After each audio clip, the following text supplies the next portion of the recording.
What is up, everybody? DanDanTheFireman here. We have a MotoStars video, so we are going to prioritize safety. So this is going to be a bunch of crashes and close calls before we get into this one. This is the thumbnail. It's pretty intense. Before we get into this one, we're going to be utilizing the plan method. So this is a method that I developed. We're going to be searching for a position for safety, locating hazardous situations, assessing and navigating active threats. So it's a big, awesome, easy thing to follow when it comes to riding safely. So if you're a brand new rider, been riding for a while, let's focus on some road strategy here. So, today we are starting. hello, MotoStars. We are riding distance. It's still getting to serious trouble. decent distance, not speeding. Reminder that anything can happen out there, so Yeah, anything can happen. And boom, there it is, and then we collide with the cars. So what are we gonna do in this situation, right? When it comes to planning our ride, like what are we gonna do? The plan method. So position for safety. We're in a decent position for safety. We have a decent space cushion behind this vehicle. Hazardous situation, not really. No relevant threats, no active threats in this whole thing. So our space cushion, yeah, it's pretty good. You know, it's not too bad. Let's say we're going 35. This is pretty decent for a 35. But remember, we don't have escape routes to the right. It's going to be very difficult to escape to the left when it comes to swerving. So what we really can do is emergency swerving, emergency braking, or emergency acceleration to get away from something. And that's what it means to be in a position for safety. We're looking for escape routes. We want a good space cushion, decent line of sight. This is good. And so when we have that escape route, we have to accelerate into it or swerve into it. We can also do emergency braking. But right now, like, how are we going to locate a hazardous situation? Where's the threats, right? This clip So we're getting up to here. Anything can happen out there, so. And so I just want to point out right at the top, like right over there where the bus is. So the bus is there. There's going to be a vehicle that wants to pass the bus on a blind turn. Terrible situation. Can't do much about that. But once they do that, they collide with the van. We're stuck. There's no swerving to the right. There's no emergency acceleration out. So the only thing that's left out of those three emergency maneuvers is emergency progressive braking. We want to be able to squeeze that front brake and press on that rear brake at the same time, and more and more and more and more. And sometimes your total stopping distance isn't enough. You're not going to be able to perceive, react, and then have that braking distance, like slowing down and stopping. You need distance to do that. It might not be enough, and you're still going to collide. So what do we do? I mean, the whole goal of riding a motorcycle is not to crash. That's the thing, is that we're trying not to crash. But sometimes we do. And that's the same thing in cars. The whole goal is not to crash, but sometimes it happens. Fender benders, bad accidents, whatever it is. So what can we do? In a car, we have seat belts, we have airbags, we have a roll cage, we have crumple zones. We have so much protection when it comes to a car, but on a motorcycle, we have no protection. We're exposed. So as smart riders, we are acquiring and using personal protective equipment. So PPE, that is something that we take from the fire service and a bunch of other different industries and whatnot, PPE. At the end of the day, what that means is we have a full face helmet, motorcycle jacket, motorcycle gloves, motorcycle pants, and motorcycle boots. That's really all we have. And it's a terrible situation. So make sure you wear that. It's going to hopefully mitigate some of the injuries. So hopefully it's not going to be, hey, I have a broken knee, like it's just broken, demolished because I wasn't wearing gear. Or we had motorcycle pants with armor on the knee and armor on the hips, armor on the elbows, armor on the shoulder, armor on the back, armor basically for the head. Hopefully now instead of like a completely decimated knee, it's a broken patella. Still sucks, but it's easier on rehab. It's easier on healing than it is a completely amputated leg or something. So that's why it's very important to wear full gear in case something like this happens when you have zero control over it. And to also mitigate some of the big injuries, really good progressive braking to slow it down. If he went full speed into it, it would have been a lot worse. So he was actually able to apply the brakes and slow down, let's say, from 45 to 15. I'd rather crash into the side of this. I'd rather not crash at all, but I'd rather crash into the side of this at 15 miles an hour than 45. Now, one thing that we can do, you notice that there is some EMS on scene. So if you're not injured or you pull up onto an accident like this, this is where being able to rescue somebody after a crash is important. So if you see this or you're a part of this, try your best to remain calm. If you're still in a dangerous area, ensure your own safety. Get yourself off the side of the road as best you can. Look for hazards. Wear PPE. So you see how the gloves there, there's the nitrile gloves on the rescue card. This is an actual card that I keep in my wallet. So if something ever happens, I can look at it. if you don't have the knowledge. And then stop any major bleeds. If there's something bleeding like pretty bad, stop it if you best you can. If you're not bleeding, you're part of the accident, you're kind of fine, but then you see somebody in there, hey, you could save a life. Now, how awesome is that? Overall, terrible situation. But you see how like there's all the crumple zones, airbags, all that stuff, like a head-on collision with a car and people are fine. As a motorcycle rider, if we get in a head-on collision on a motorcycle, we're probably not fine. So that's why it's so important to wear gear. Even the firefighters are wearing PPE. You see all that? Look, the bike seems to be fine because he applied really good brake pressure. All right, so we're lane splitting. Oh, whoa. 1 second. I wasn't done. So we're going to be lane splitting here. What did we hit? Okay, I want to take a look at that. So it's a road surface hazard or something. What did we hit right there? Oh, there it is. Okay, so one of the hazards, planning our ride, right? Locating hazardous situations. Well, lane splitting is a little bit hazardous, but it can be done safely. Now, what's the hazardous situation here? Right in the chat. Looks like there's something right there. Right in the chat, hazardous situation. Just pretend that's not there. Okay, 3, 2, 1. We're riding at night.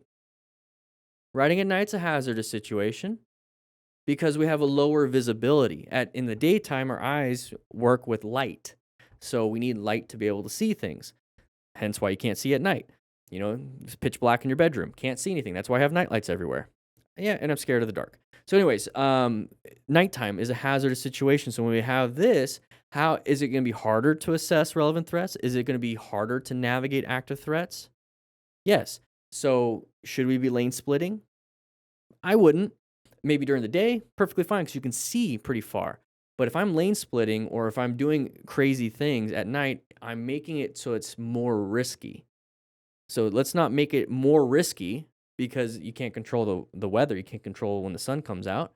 So if the sun is not out, let's go ahead and reduce our risk. Just stay in our lanes, be hyper visible. Let's make sure that we're focusing on things. So it looks like there is a stick or something right there. And that's what he hits. Thankfully, the bike wanted to stay upright. So in this situation, I would gently, with turn signals, get to the shoulder of the road and double check my rims on my bike because I don't want to continue riding and then I'm losing PSI on that front tire or there's a puncture on that tire or the rim is bent and then I start having mechanical issues. There you go. So he's going to pull over. I would pull over on the shoulder on the right because you see how much room you have right here? I'd slowly, gently move over to the right. All right, here we go. Riding in a group. Seems pretty chill so far. I think we're a little bit upset that we're stuck behind this white car. We want to go fast. Oh, there it is. Not chill anymore. We're going to do some wheelies. Please don't fall off a bridge. A little bit of ego coming on. Oh, a little bit over. Looped it a little bit. Held on a little bit too long. Okay. Not too bad. We're going to go ahead and check on our buddy. He seems to be fine. Bike seems to be fine. You good? So he's got a little bit of road rash, I'm sure, on the forearms. Come on. Okay, so real quick. So we're riding around. Remember when I said rescue, right? Okay, so we're going to leave that up on the board.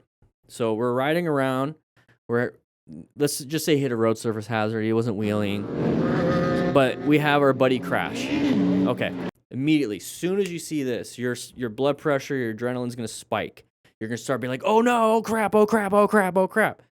That's the panic. What's number 1? Remain calm. Okay, so once you recognize, oh crap, because everyone's going to have that initial that reaction. I would have it too. As soon as I recognize, I say, oh crap, or like whatever it is that you want to say. As soon as I recognize it, remain calm. I need to remain calm. Because if I'm panicking, I'm not going to be able to help anybody. So let's remain calm. Okay, what's next? I have to ensure my own safety. Okay, cool. So I'm going to pull off on the side of the road. So right now, oh crap. Oh, remain calm. Okay, ensure my own safety. Pull off on the side of the road. Very good. So they're doing pretty good here. Now let's check for any major bleeds. Let's check if he's bleeding out of his arms. He has a big laceration on the legs, whatever it is. If we need to use a tourniquet, direct pressure, or even pack the wound. That's where stop the bleed comes in. the actual course itself. But we want to stop any major bleeds. And then check the backside for any head injury symptoms. Because you see how they're like, get back on the bike, let's get the bike, let's go, let's go, let's go. Imagine if he has a head injury and he's like dizzy. Now you have a dizzy guy on a bike and he can't control the bike. So that might be a point in time where we call 911. He might not, see, they're concerned about, hey, you crashed, we're doing reckless riding basically. Maybe he doesn't have a license, or maybe he has points on his license, it's suspended or whatever it is. And the concern is, I don't want to have the consequence of getting in trouble with the law. I'd be like, dude, if you don't want the consequence, if it was a friend, I'd be like, if you don't want consequences with the law, you shouldn't be doing that stuff. You should take less risks. I'm concerned about your health. So if it means you get a ticket or whatever it is, that's fine. But if you hop on this bike and you have a concussion, or you're dizzy because of the crash, and you go right off, and now you crash into the side of the vehicle because you're zoned out because your brain's not working and you didn't apply the brakes and it's a red light and you just went through it and you die, that's my concern. So how about we stay here for a little bit and we take off once we figure out if you're okay. That's my concern. Hey, off, on, 3 times. Off, on.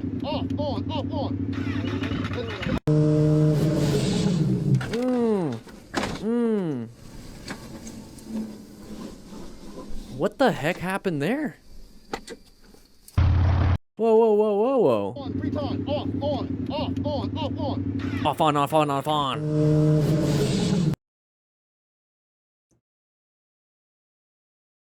Did we like slam the front brake and we endoed? You say deer? There's a deer? Where's the deer?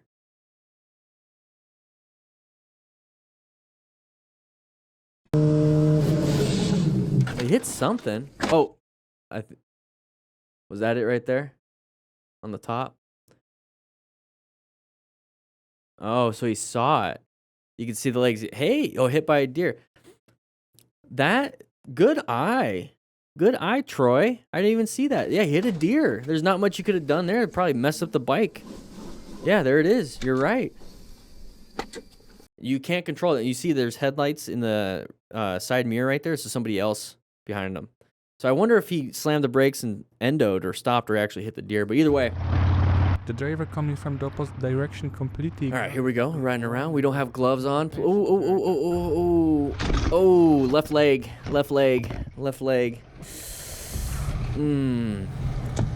Nice little impact. Let's go back just a little bit here.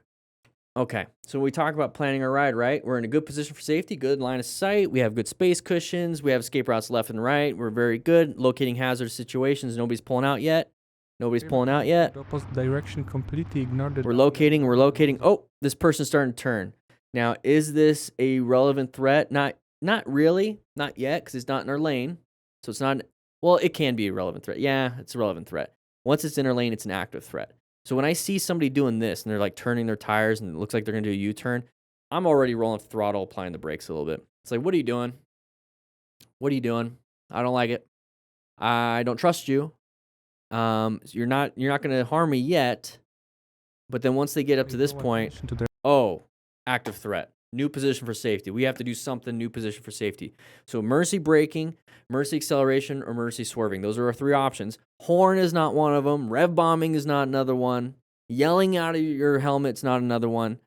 We can swerve to the right. Okay, we can swerve as hard as we possibly can to the right. We can accelerate to the right, not necessarily a hard swerve, but at least accelerate out of there, or apply progressive braking. Okay, those are the options that we have.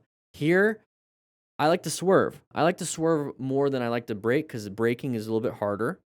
Your total stopping distance is not as good. Mercy acceleration will put you in a new position where you're going faster than you really want to. It's needed sometimes. But mercy swerving, you could do it quick. You can do it easy. You can maintain your speed doing the whole thing. You could do something, but he didn't do anything. So when we talk about total stopping distance, this is like a good equation. Perception, reaction. Those are the 2 that I really want to point out. Is the moment you perceive this, that's the moment you're like, oh crap, that's perception. You also reacted with oh crap. So perceived, react, oh crap. You used your mouth to react. I want you to perceive with your brain, so you say oh crap in your head, but while you're saying oh you're swerving already. I want that reaction to be as quick as possible. I want you to go from perceiving to reacting or responding as quick as possible, the correct one. So here, I need you guys to practice your swerving. So once you see something like this, you're like, oh, you do that. You don't even get to say, oh, crap. You're just like, oh, that's how quick I want it to be. I want it to be instinctual. Rider. It looks like he slammed the rear brake. You see how we're kind of doing this? Slam the rear brake with his right foot. Terrible situation, but when it comes to these videos that we do here, it's not to make fun of, oh, he sucks. He doesn't know how to swerve. He only knows how to apply the brakes. Ah, what a loser. No. I don't want anybody in class saying that. You won't get a slice of pizza if you do that. The whole point of this is that we can say, oh, we learned from his accident. Hopefully he's doing fine. Hopefully he's continuing riding. Hopefully he's having a healthy day. Hopefully he's having a blessed day. I hope everything's good. But what can we learn from the incident that he's going to share with us? We can learn that we can swerve if we see something like this. We learn that we can emergency accelerate if we see something, or emergency brake if we see something. But in this situation, he is showing us and teaching us that we can go ahead and swerve. We're just going to talk about it. That's the whole point of an after-action review. And wear gear just in case. Wear gear. Here we go, riding around. We got a nice little 360 camera on the back. Yeah, boy. We're going to go wide in the corner because corners and intersections are the most dangerous places for motorcycle riders. So we just didn't make it through the corner. It's a hard view to see. We don't know where his head's moving. We don't know if he slammed the brakes. But either way, he's leaning really hard to go left. Now, why do we have to lean so hard? Because we're going faster than we should. Yeah, if you go faster, you have to lean further. Now, you can go super duper fast and you lean all the way and you're still not making it, and you lean a little bit more and you lose traction. So what can we do differently? Slow it down. You can hear the screaming already and the camera flew off. All right, here we go. Group ride. Staggered. I love it. Love to see staggered.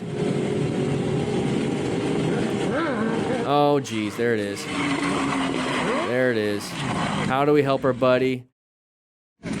So he's standing up. He's doing fine. All right, moving on. Jacob Motovlog.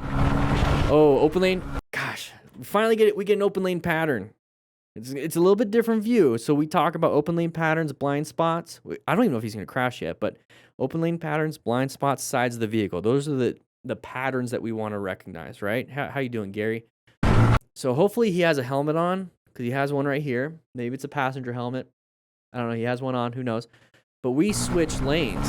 So we get over here. So this is an open lane pattern right here. So we're stuck behind the big truck. We don't want to be stuck behind the big truck. So we go to the open lane. Now, cars do this all the time. So let's say there's a car here, and we're right here, right? We're right in this lane. So typically what we see is from the other perspective. We see from this perspective right here when we're riding, and we have a big open lane in front of us. We're like, yeah, I love this. Well, other cars love it too. So they want to switch over. This one wants to switch over because they don't want to be stuck behind this big boy. So they see the open lane, they switch over. They don't check their blind spots. They sideswipe us. But I want to point out that motorcycle riders do it too. So if motorcycle riders do it and car drivers do it, that means it's a human behavior in traffic. So if you're riding over here and you see these cars right here, right? Just understand it's a human behavior that they might want to come out. So what do? We hang out more on the right side of that lane. So we have a big space cushion. I know I'm drawing a lot.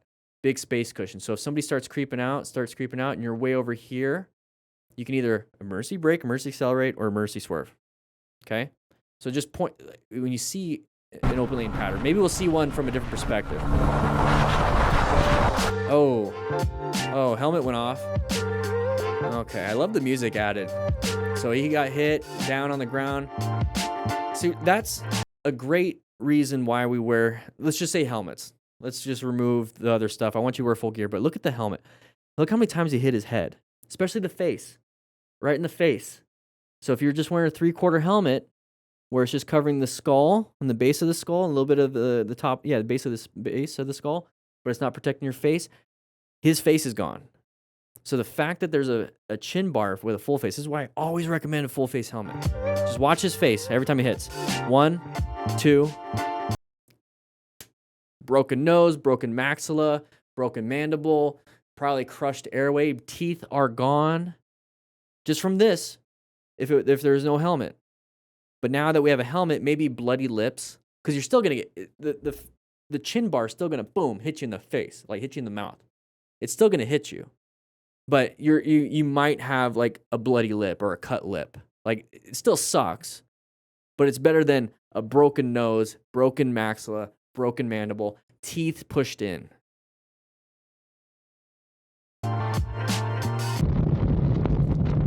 All right, JWF Adventures. Driver not wanting to miss his Nice little staggered. I love it. put others at risk. Just chilling.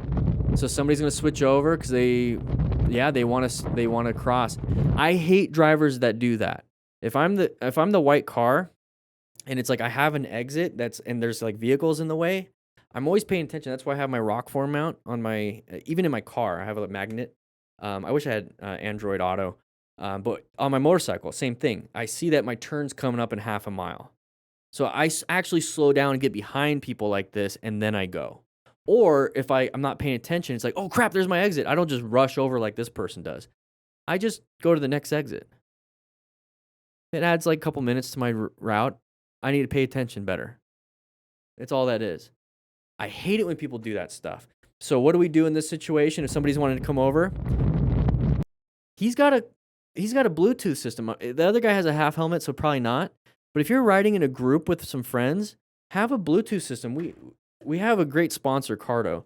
Bluetooth. This is the Pack Talk Edge Duo. So you can go in with a friend that comes with two, and you can tell him, brake, brake, brake, brake, brake, or car's coming, whatever it is that you want to say. Just say something. It's going to grab his attention so then he can possibly apply the brakes and let them in. You know what I mean? Because at the end of the day, if he hits you, it's a terrible situation. He had to let him in. Could have done it sooner, but thankfully the guy on the front did not panic. That's a big one. A lot of people will just smash the brake and panic. All right, nighttime riding, hazardous. Okay, blind spot, don't want to be there. Oh.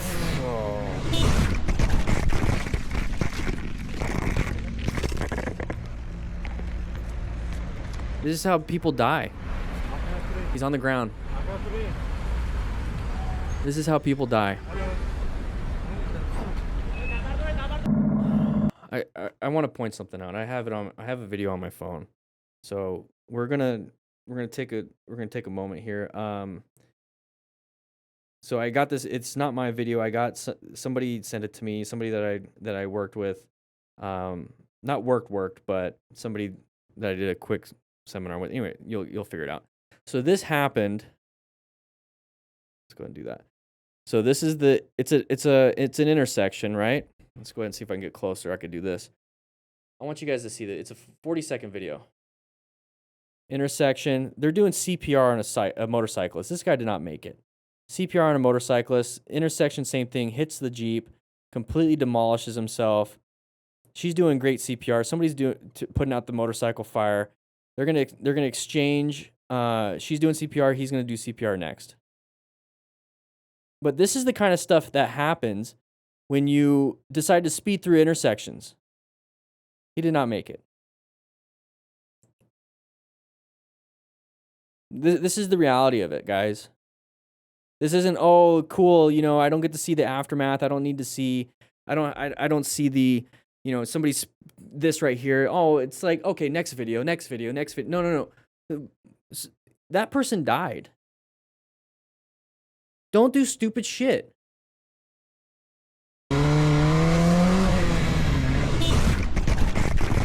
That's exactly what happened in the video. Pay attention, everybody.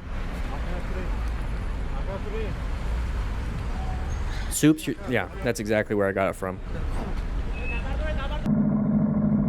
All right, here we go. Another example showing that solid Okay, moving off to the side of the road. Are we gonna do rolls, pulls over, then cuts across? Oh.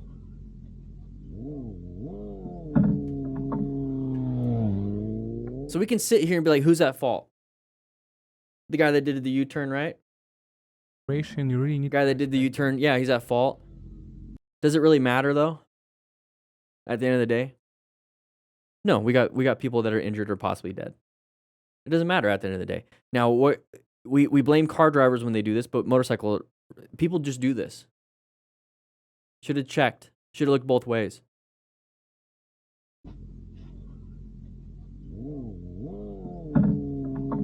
I don't know, guys. We do something risky. We do something relatively unsafe compared to actually driving a car. Oh my God. I'm so thankful to have had full gear on the head to toe for that ride. I slid like 100 yards after impact on my back with my feet forward up the middle of the street. Oh, yeah. When I came to a stop, I rolled off the street, and then some buddies came and helped me. I was okay for the most part, walked away. Full gear, head to toe, riding 100 yards, a football field sliding down the road. This isn't a slip and slide where you can do it in swim trunks and a bathing suit, where you're just sliding and like there's no pain because you're slipping all the way down the slip and slide. You're on gravel, you're on asphalt. You're on asphalt. It is basically sandpaper. I don't want to slide on sandpaper for 2 feet. Imagine 100 yards on sandpaper. That's what it does to the metal and paint. You see that? We don't see a lot of people showing road rash. This is a road rash for your bike. And metal and all that stuff is a lot stronger than your skin. So full gear, he's sliding on his butt, feet first, butt and back basically. So on motorcycle pants, they have reinforced stitching. They have reinforced liners on the buttocks because of this. This is one of the common ways that you slide.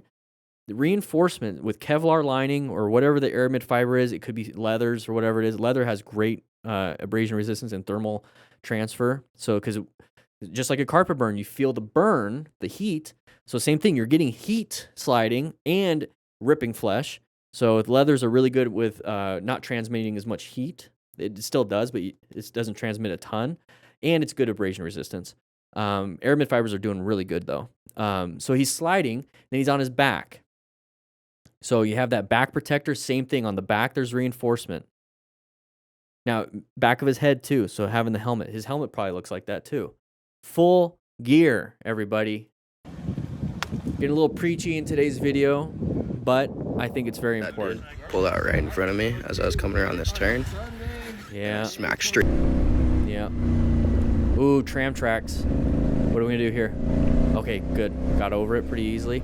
Ooh, side of the vehicle, Boink. Okay. So he probably did apply some brakes.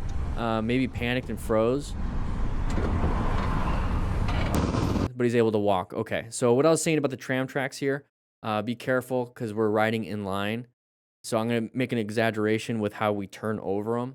So we're riding. An exaggeration is a quick turn and do that. Obviously, it's going to be a little bit harder to do. What I don't want you to do is that you're riding, let's do this. Let's say you're riding close. You want to get over the tracks. You're riding, and you kind of just do it gently like this. This is where you get caught with your front tire. If you're doing it gently like that. Be purposeful to go to cross. You see how I just made it purposefully? That's what you want to do. So I was really excited that he did that correctly. So we get over it. Probably did it real quick. But here, you see we have a line of sight issue.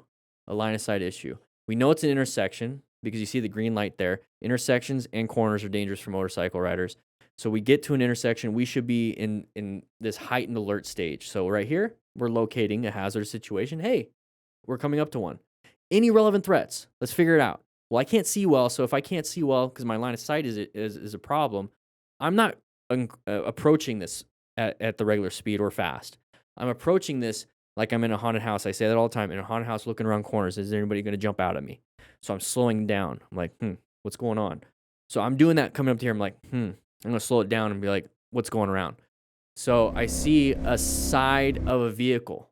So this is the moment we perceive. I'm bringing up the total stopping distance again, but it's perception reaction. So if we have to brake, yeah, total stopping distance.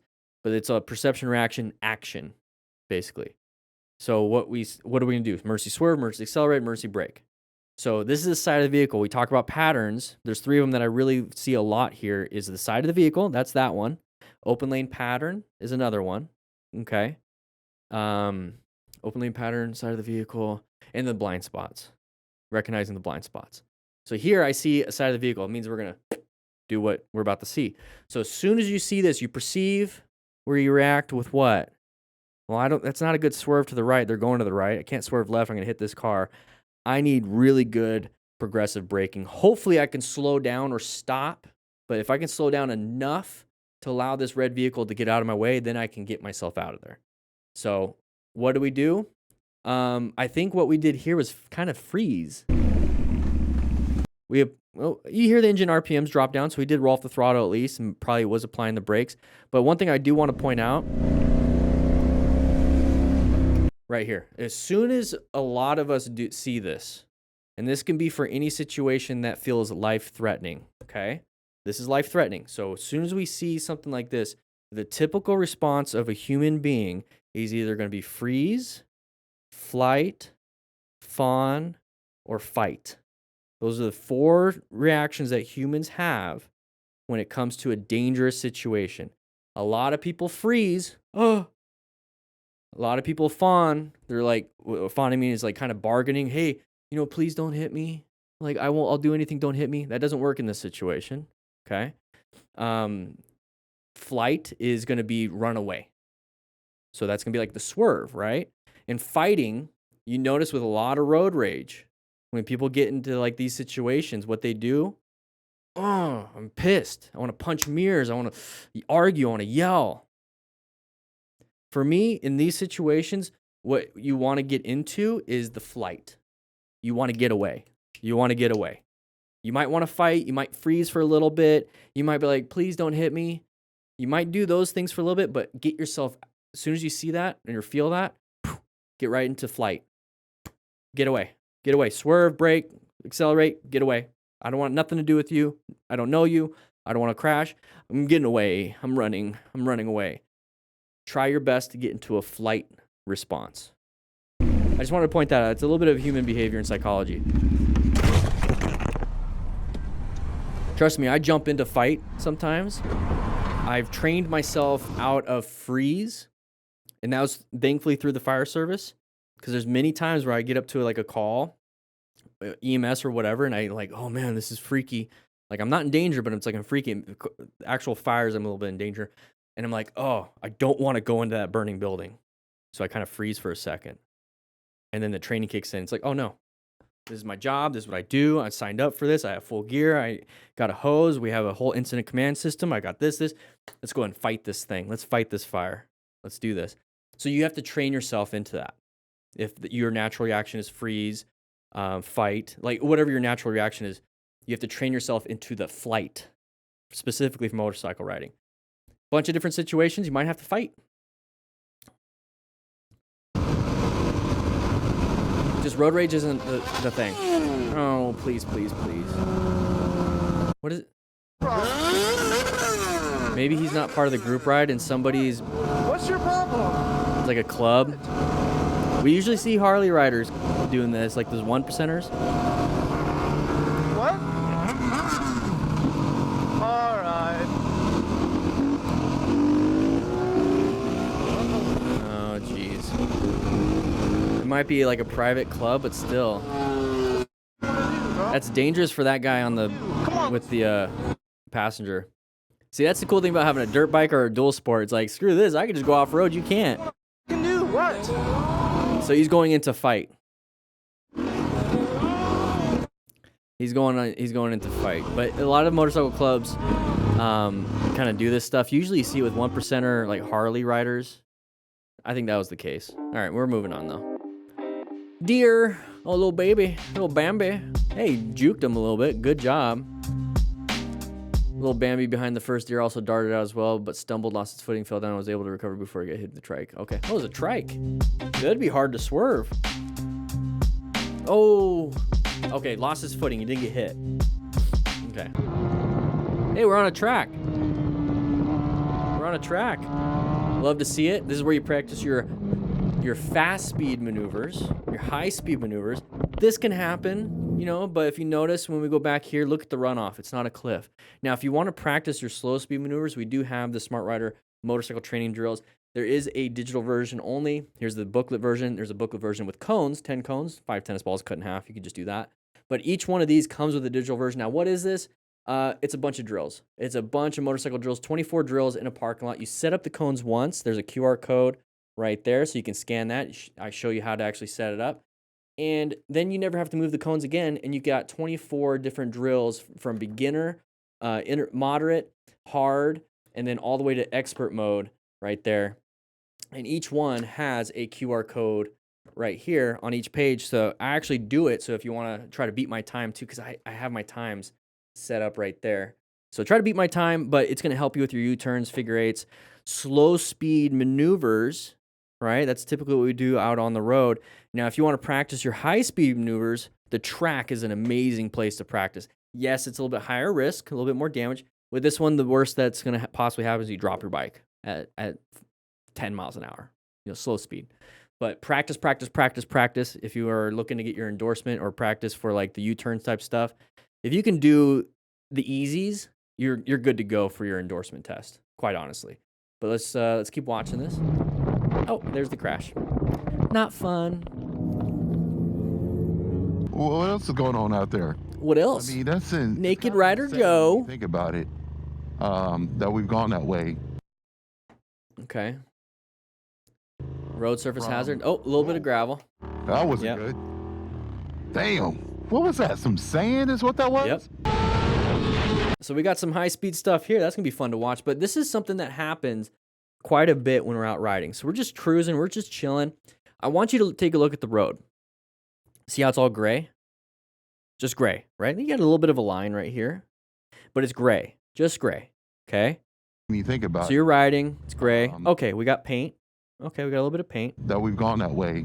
Okay, we got some road under repair right here. Oh, a different change. Maybe a little bump right there. A little bit of an oil spot. Not a big deal, though. But you see how it's just gray. And so then you see that little patch right there. What? That's a different color. That's a different color than the road. It's brown. That's weird. This is the process going through your head, hopefully. Hey, it's brown. That's weird. Oh, when it comes to planning our ride, locating a hazardous situation, I want you guys to know that a discoloration in the road, even these bumps or road under repair, that's a possible hazardous situation. So that puts you into the perspective of, I just want to avoid it. I'm just going to try to avoid any hazardous situations. Is it a relevant threat? It could be this part of the road, right? I want to avoid this, but guess what? It's not in my path of travel. So it's not a relevant threat because I'm not going to go over it automatically because I'm going the other way. So yes, this right here is a hazardous situation sometimes. You never know. And I'm not going to hit it because it's not in my path of travel, so it's not a relevant threat. Now, what's the active threat here? Oh, I'm going into this path and there's some dirt or brown or something. It's discolored. It's not the same color as the road. It's right there, and I'm actually going to go towards it because that's the path of travel that I'm going. So now I'm going to navigate this active threat. I'm going to make it an active threat. I'm going to err on the side of caution. It's an active threat. So I need to put myself in a new position for safety. And a position for safety is just a place where there's no road surface hazards. You have good line of sight, good space cushion, and an escape route. We have an escape route over here to the right. We have decent space cushions. There's nobody around us, so the space cushion's good. Line of sight is great, other than the red arrow, but that's after the fact. That's editing. But we have this. So if I'm trying to avoid this, I'm going to aim my bike to the sides of it. And if I have to, I'm going to do a double check with my mirrors and my blind spot, maybe go to the left of it. And if I have to, I'll go on the shoulder and then get back on the road. Either way, I want to be away from that. So what I'm trying to get at here is that, it's kind of common sense. It's kind of already it's common sense. You should not hit gravel. The thing is, I want you to actually have it in your brain to find these things. Because you could be like this motorcycle rider. Let's go back just a little bit. He's just kind of relaxing, chilling, normal ride. He's not searching for it. He's talking on his moto vlog. He's not actively searching for it. His safety isn't the front of the mind. The moto vlog is on the front of the mind. So he doesn't see it. He doesn't see it until after. See? Now, after the fact, it's whoa. I want you guys to be in the mindset of seeing this stuff ahead of time so you can avoid it and you don't have this whoa moment. Nothing wrong with what he did. I'm glad he's not crashing. He's got full gear and whatnot. But the whole point of what we're trying to get at here with this channel and what I try to teach is be proactive in your searching abilities. Be quick on your situational awareness. Point out the uncommon thing in the common situations to get yourself in alert so that you can do something about it. I don't want you to be a victim of random things in the world. I want you to be somebody empowered to handle the random things that come at you. That wasn't good. Damn. Thankfully. Sand is what that Yep. was? So high speed, having some fun. I just love watching this. It's not a big deal. This was a mixed AB group on the busiest weekend of the year, where the rules were very specific and hammered into the morning meeting on no aggressive passing, and it should be a chill day to ride around with friends to end the season. So it sounds like this motorcycle rider did a kind of an aggressive pass. It should have been more of a chill ride. If it was talked about at the pre-ride meeting, then we should have all been on the same page.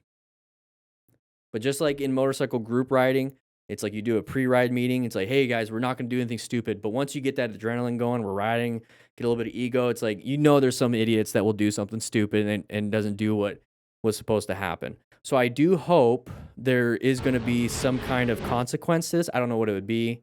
I wouldn't know what to put on there for the consequence. But, he's not doing what was discussed earlier and agreed upon. And that, honestly, is at the end of the day what traffic signals, road signs, speed limits are. That's all agreed upon stuff. So that's when other car drivers are anticipating other car drivers will do. So then when somebody speeds, like a motorcycle speeds super fast, it disrupts the rules set in place. So that's why people get mad. And gets dangerous. That's why I have no problem with road rules. Experienced rider was pushing too Okay, hard just to chilling. keep up with the group, and So it ends 50, with him going going 48. Oh, rider up ahead got you got to keep making it through the turn, buddy. How do we rescue him? But thankfully he was okay and hopped right back on. Good time with everyone though. Good. So remain calm, ensure your own safety. Very good. So right here, I don't want to park. I get it. You want to be as close as possible to your buddy, but just think real quick. This is the whole point of this. Is where he crashed was right around the corner. And so then we park over here. Now, if somebody's coming around this corner fast, let's wait until we get to I would pull into the driveway. That's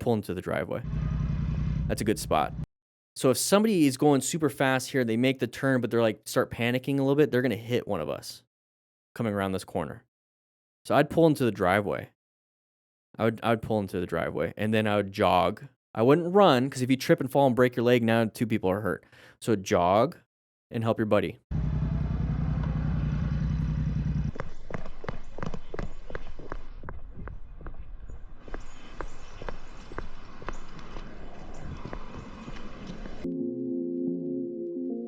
So help your buddy. We use the rescue card here, but we have a Tremoto pack here. Okay, I'm not going to talk too much about it. It's in the store, so link in the description. It's in the store. It's packed full of stuff. You can actually customize it when you go to the store. You can actually pick stuff, but it has tourniquets, has triangular bandages, it has a CPR mask. It has just so much stuff. You'll see it on the store, but having one of these is super important. So the Tremoto, there you go, Tremoto pack. Love this thing. So thank you, Ethan, for giving me one when we went to MSU to teach a rescue seminar.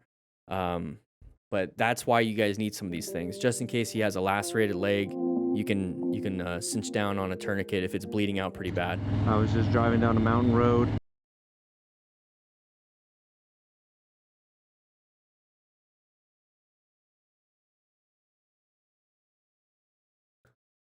Yeah, it can be attached to the leg, so that it has.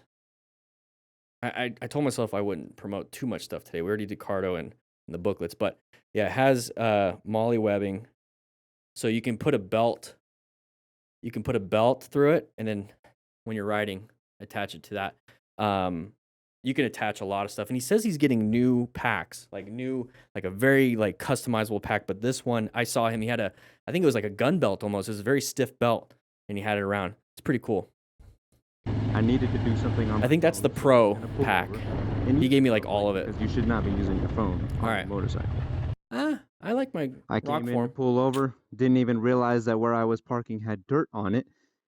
Came over, stopped. It looks like it's hit the dirt, brakes. When you hit the but good brakes after on action. dirt, your tires lock and you're done for. Worst of all, as you can see here, the bike was stuck on top of me, on top of my foot specifically. Luckily, nothing was broken, but still pretty painful. Good after action review.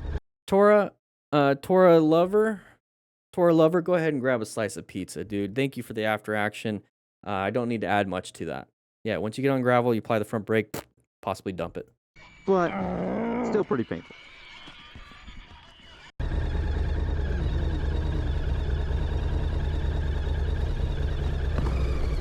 Oh, yeah, newbie mistake. That's why you practice the Smart Rider drills. Oh, good swerve. Okay, so one sec. This is gonna be a long video, guys, but yeah, practice Smart Rider drills. Friction zone throttle control is pretty good. Okay, so we're coming up to here. Let's pretend the other person's not speeding. Let's just pretend they're going the speed limit. Okay, let's imagine speed limit, but then not paying attention. And then last second, oh crap, there's a car. What do I do? Emergency brake, emergency swerve, emergency acceleration. 3 things that you can do in an emergency situation. Not paying attention, all of a sudden, what do I do? Go into your escape path with that emergency swerve. So good job using just the shoulder for that escape path. Let's just celebrate the escape. Let's say he's not paying attention. Great swerve. That was really good. And then once we get through here, we swerved back. Now, I would have slowed down and not lane split, but that was good. Oh, whoa. Oh, good swerve. So line of sight issue, open lane pattern for us. We don't want to be stuck behind this van, so we're going to move into the open lane, right? Oh, crap. There's no way to swerve back. We can maybe try to sneak in and be super close to here, but we're probably going to hit our left handlebar. Oh, we found a gap, but we can't accelerate hard into that gap because we're going to run into the back of that taxi looking thing. Good job. It should let you know you should not do that again.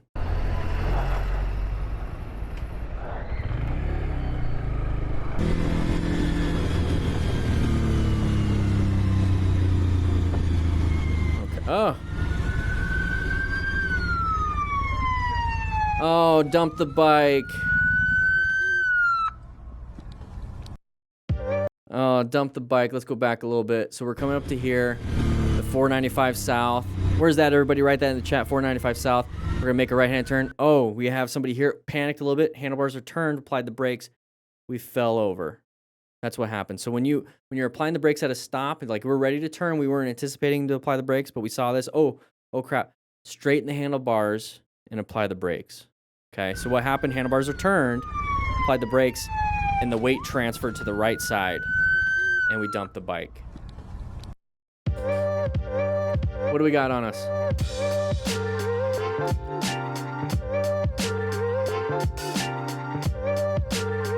Yeah, that's not good.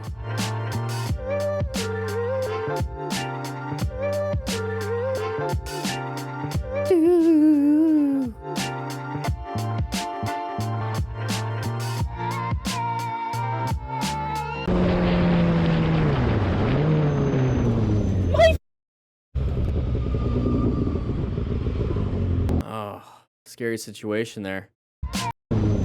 Side of the pedestrian. See you later, Hog Rider. Side of the pedestrian.